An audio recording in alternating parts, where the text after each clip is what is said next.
corporate conversation now. Mahesh Babu joining us, who is Mahesh Babu Subramanian, who is Managing Director at Olectra Green Tech this morning. Mahesh, hi, very good morning, and always very good to chat with you.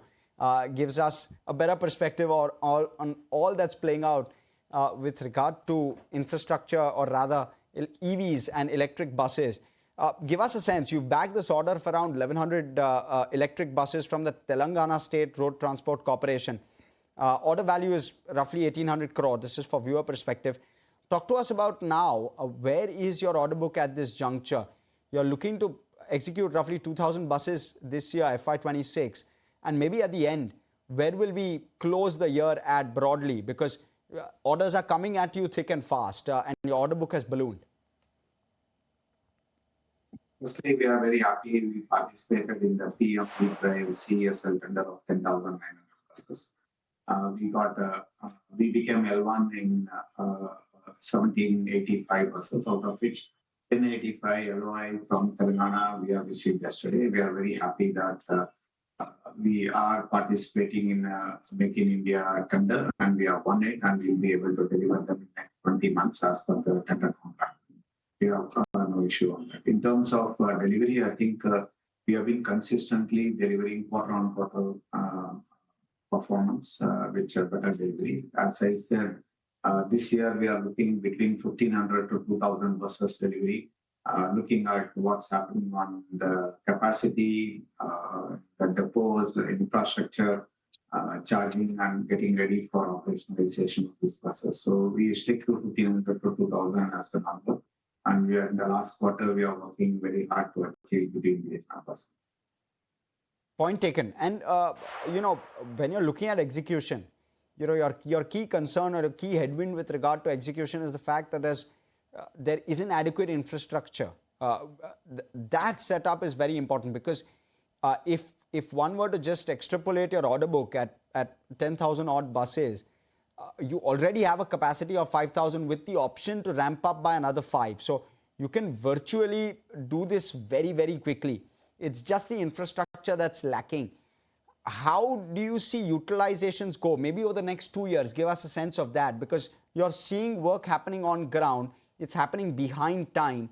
So talk to us about how utilizations will likely play out going forward, and what the execution for this 10,000 odd buses order book that you have, what's the visibility for that? See, if you look at the electric bus adoption in the country, last year we created about 4,200 vehicles, and we delivered about 900 plus vehicles. So we were number one. This year we are looking at something around 6,000 vehicles, and we are looking at around delivering close to 1,500 plus vehicles. And that, again, we are looking to be the top in the delivery of electric.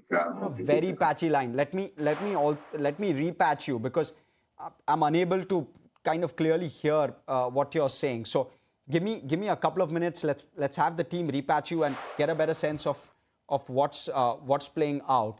But essentially, viewers, it's a 9,000 bus order book that Olectra Green Tech has. There's a 2.5 to 3 year visibility with regard to execution there. EBITDA margins currently are at roughly 14%, and this is data obviously put together by Srishti, who is our auto analyst. But let me go back to Mahesh. What we'll do is slip into a very short break. On the other side, we'll have that conversation. We'll close that conversation with Mahesh. Stay with us.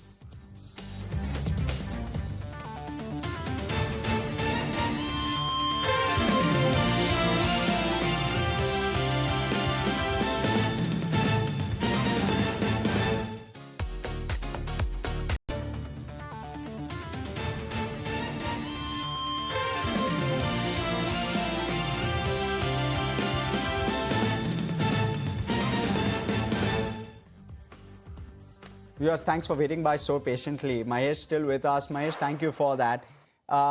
Let me come to that question again. Just give you a quick refresh, and viewers as well. How does execution play out? Of course, infra issues was the key concern here. Does execution pick up meaningfully, and by when? Would FY28 be that year of inflection where 2,500 to 5,000 buses is what you clock? I think it's fair to say in next 2 years, the whole ecosystem of electric mobility between the manufacturing and deployment and let's say billing cycle will reduce a lot. So already, if you look at last year to this year, that cycle has much reduced. And in fact, we have now prepared ourselves with the manufacturing of electric buses. We are working closely with stakeholders to get the infrastructure done because the depots are multiples. For 10,000 depots means we need about 10,000 vehicle means we need about 1,000 depot infrastructure to be developed, including power supply and other things. So we are working closely to make sure this happens. As I said, we continue to lead the market in terms of registration of electric buses. We are pushing hard to deliver more. As I said, we will do about 1,500 to 2,000 this year. Next year, we are confident of doing more than 3,000 plus. And by the next year, we believe that we'll be able to complete the current orders, what we have by FY27-28. And we continue to get more orders and we participate. We are sure that we can increase the capacity and we'll be able to deliver and develop the ecosystem of the depots as well soon. On full capacity, Mahesh, clarify this for me. You're at 5,000 at full capacity, double shift, right? What's your full capacity? Give us a sense of that. So right now we are about 2,500 per shift capacity. So we can do 2 shifts to achieve 5,000 right now. And once we achieve that capacity, which we expect around next year and FY28, then we will increase it to the 10,000 capacity, which we have committed by FY28. And this compression in margins that you're guiding for, you're currently at roughly 13-14% margin. You're guiding for 10 to 12%. What's the rationale behind that compression? See, the market is growing. There are multiple competition and players coming in. When we were in the 3 or 4 players in the market, we were getting about 12 to 14% margin. If we have to grow well and also numbers are going up, we'll have to look at rationalization. Auto industry is at around 10% margin. EV, which is a new industry, cannot be at higher margin for longer time.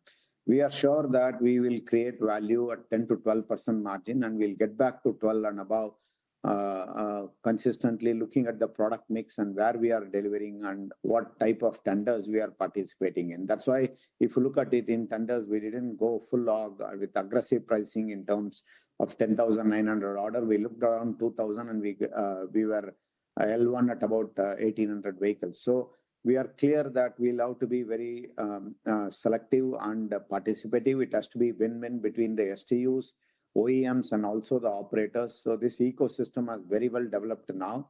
And I strongly believe that with scale, we'll get a better cost structure in terms of supply chain and also manufacturing. And that will bring us to about 12% plus minus in terms of contribution. Okay. And give me some color, Mahesh, with regard to this semi-robotic line that you're starting. What does that do? And you're putting it in place starting FY28. First, correct me if my timelines are wrong. Does this in any way improve your margins, efficiency, your performance? And is there a rationale why FY28? Do you believe that the infrastructure will therefore be in place by FY28 and you can ramp up your supply really, or rather cater to the demand really quickly? Is that why FY28 and what does it do to margins? Yeah, actually, when you look at the scaling from existing footprint from 5,000 to 10,000 vehicles, we need to look at automation and robotics to make sure the productivity is improved drastically. Beyond a point, we will not be able to increase capacity unless we do a big scale expansion of the, I would say, footprint. So if you look at it, the footprint needed for making 10,000 buses is already in place. And we are doing it about 5,000 now. And when we go to 10,000, we will automate and robotize, semi-robotize it to make sure that in the same footprint, we'll be able to get 10,000. So that improves our productivity and hence the contribution and so on and so forth. And how much does that add to margins, Mahesh? Expansion plan. How much does it add to margins? See, we'll have to see. Definitely it will add to margin. I will not be able to give in FY25 what it adds. But definitely, logically, any engineering person will be able to understand that in the same footprint, if I double the volume, I think definitely we'll get better contributions and the conversion cost. Right. Mahesh, last piece. Over the next 2-3 months, what's the kind of pipeline of orders that are coming your way? And how much do you expect to convert off that? Because the orders are coming at you thick and fast. I'm trying to understand what's the kind of opportunity size like, and how quickly do you, or how much of that do you convert? See, whatever orders we are getting now is going to be for FY27-28. That's how the e-bus tender order starts, because after 6 to 8 months, we start delivery and we complete in 20 months. So, excuse me. So the order what we are taking is going to be for the future. So there are CSL tenders which are about 6,000 for PM e-drive again, and I understand there is going to be a PM e-Seva tender, which is of national interest. We will definitely participate in those tenders. As I said, we'll be selective and we will be making sure that we win tenders profitably, and so that it adds to value in a sustainable growth of electric mobility in the country. Mahesh, this has been a pleasure. It's been great breaking this down with you. Thank you so much for coming in and speaking with us here on ET Now. Thank you. Okay.